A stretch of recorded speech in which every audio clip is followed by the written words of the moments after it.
We'll now have President Roosevelt's speech by Ralph Coluntino about World War II.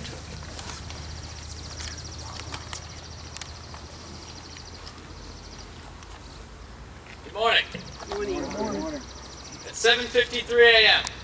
on Sunday, December 7th, 1941, the first assault wave of Japanese fighter planes attacked the U.S. naval base at Pearl Harbor, Hawaii, taking the Americans completely by surprise.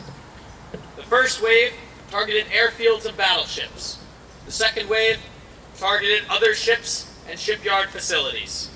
The air raid lasted until 9:45 a.m. 8 battleships were damaged, with 5 sunk.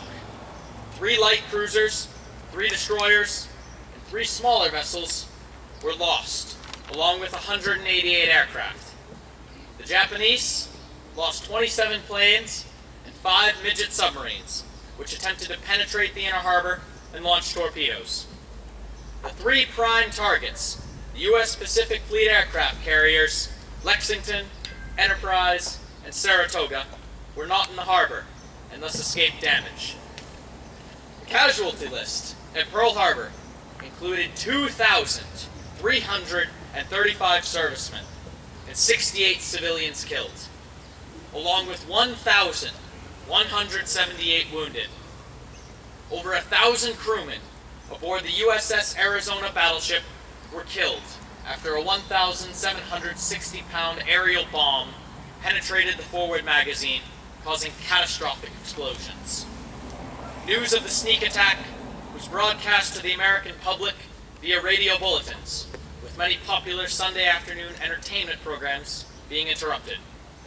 The news sent a shockwave across the nation, resulting in a tremendous influx of young volunteers into the U.S. Army. The attack also united the nation behind President Franklin D. Roosevelt and effectively ended the American isolationist movement. On Monday, December 8th, President Roosevelt appeared before the Congress and made this speech, asking for a declaration of war against Japan, calling the previous day a date which will live in infamy.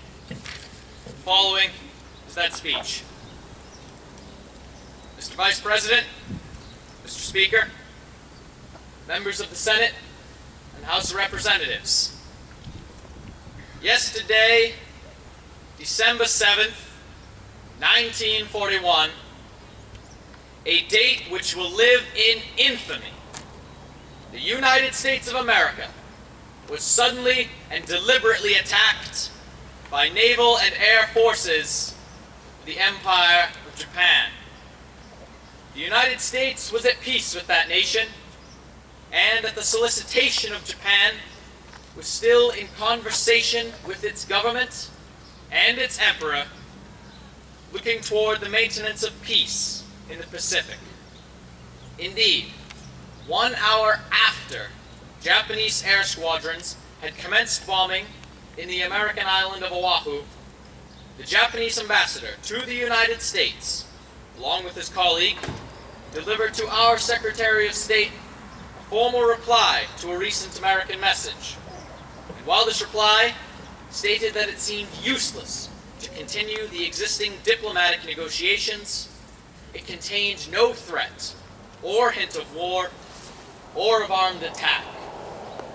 It will be recorded that the distance of Hawaii from Japan makes it obvious that the attack was deliberately planned many days or even weeks ago.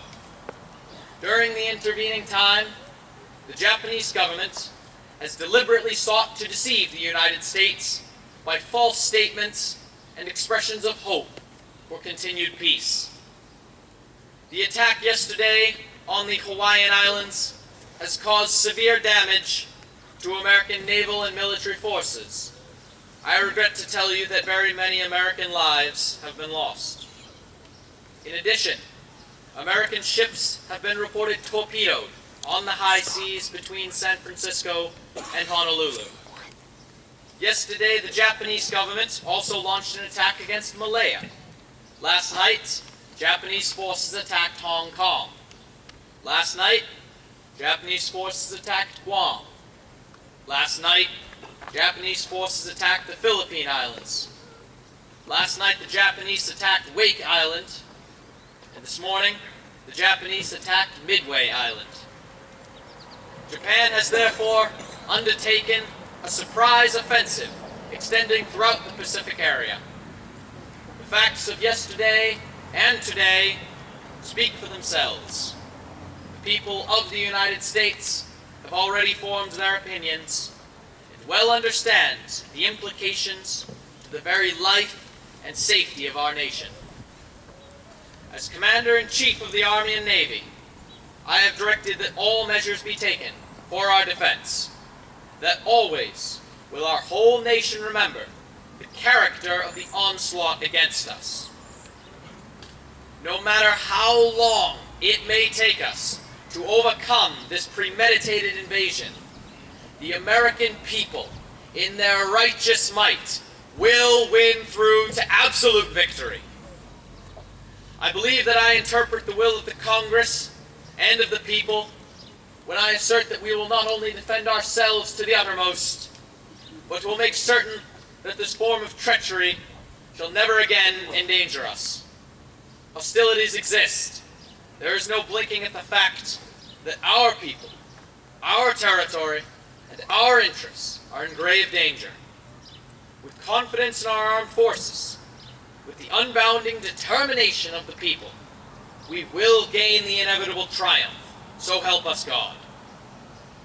I ask that the Congress declare that since this unprovoked and dastardly attack by Japan on Sunday, December 7, 1941, a state of war has existed between the United States and the Japanese Empire.